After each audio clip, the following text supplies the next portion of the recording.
વિદ્યાર્થી મિત્રો કેમ છો? હું છું પ્રજ્ઞા ચરકાટ, આપનું લર્નિંગ પ્રજ્ઞામાં સ્વાગત છે.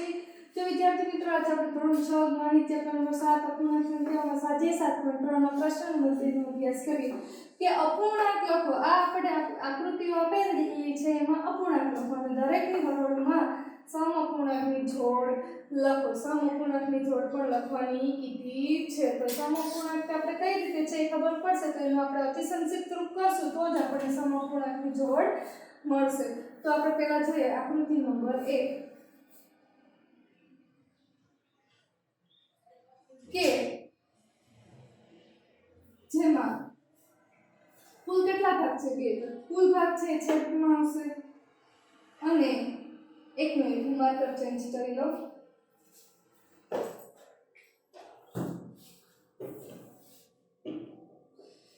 તો જોઈએ આપણે કે કુલ કેટલા ભાગ છે તો કે 2 ભાગ છે અને એમાંથી છાयांकित કરેલો ભાગ છે. અહીંયા સૂત્ર આપેલું છે છાयांकित ભાગના પૂર્ણાંકમાં શોધવું હોય તો છાयांकित ભાગના છેદમાં કુલ સરખા ભાગ. તો 2 સરખા ભાગ છે એમાંથી એક ભાગ છાयांकित છે. આનો અતિ સંક્ષિપ્ત રૂપ શું થાય તો કે એ જ છે. સાઈડમાં આપણે અતિ સંક્ષિપ્ત રૂપ લખતા જઈશું. ત્યારબાદ પ્રશ્ન નંબર 2 જેમાં કુલ કેટલા ભાગ છે તો કે 6 ભાગ છે અને કુલ છાयांकित ભાગ તો કે 4. તો અતિ સંક્ષિપ્ત રૂપ શું થશે? 2 2 4 અને 2 તેરી 6 એટલે 2 ના છેદમાં 6 સોરી 3 વધશે. ત્યારબાદ સી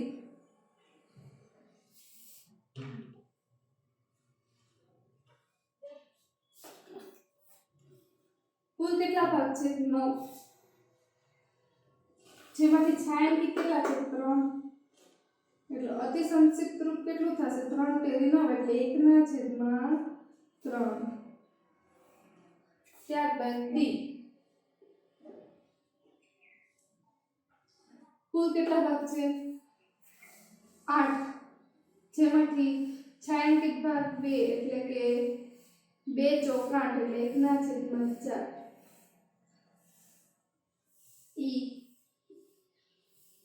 તો કુલ 4 ભાગ છે જેમાંથી છાयांकित કેટલા છે? 3. તો અતિ સંક્ષિપ્ત રૂપ એમાં કોઈ ભાગ પડતા નથી એટલે 3 ના છેદમાં 4 જ રહેશે. ત્યારબાદ હવે આપણે સામેનો વિભાગ જોઈએ એ રોમનાંકમાં આઈ. તો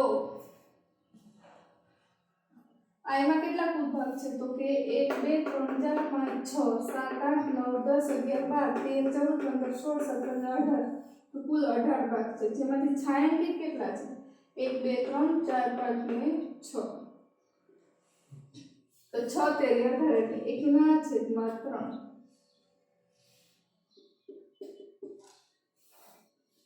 હવે આપણે આગળ જોઈએ કુલ ભાગ કેટલા છે? 8 જેમાંથી છાयांकित કેટલા છે? 4.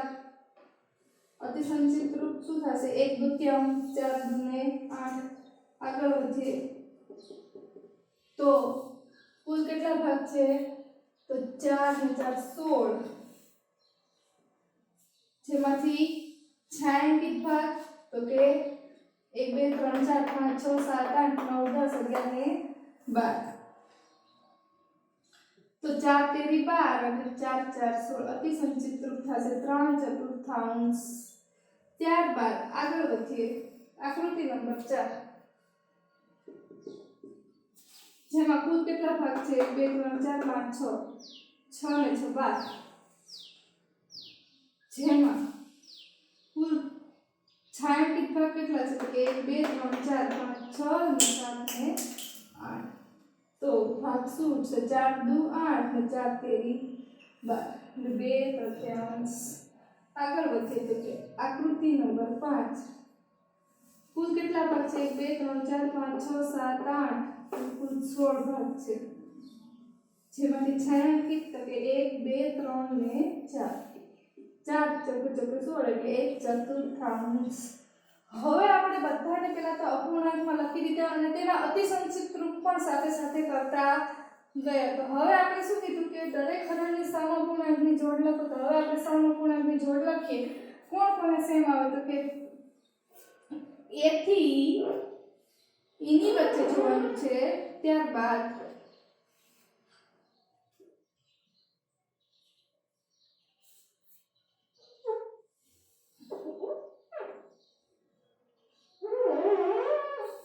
હવે આપણે જોઈએ તો કે એક દૂતીયાંશ, તો સામેના પાર્ટમાં એક દૂતીયાંશ ક્યાં છે તો કે 2, તો એની સામે આવશે રોમનાંકમાં 2. ત્યારબાદ 2/3, તો સામેના પાર્ટમાં 2/3 રોમનાંકમાં 4, 1/3, તો સામેના પાર્ટમાં 1/3 રોમનાંકમાં 1. ત્યારબાદ 1/4, તો 1/4 સામેના પાર્ટમાં 1, પાંચમામાં છે રોમનાંકમાં, અને 3/4 એટલે 3.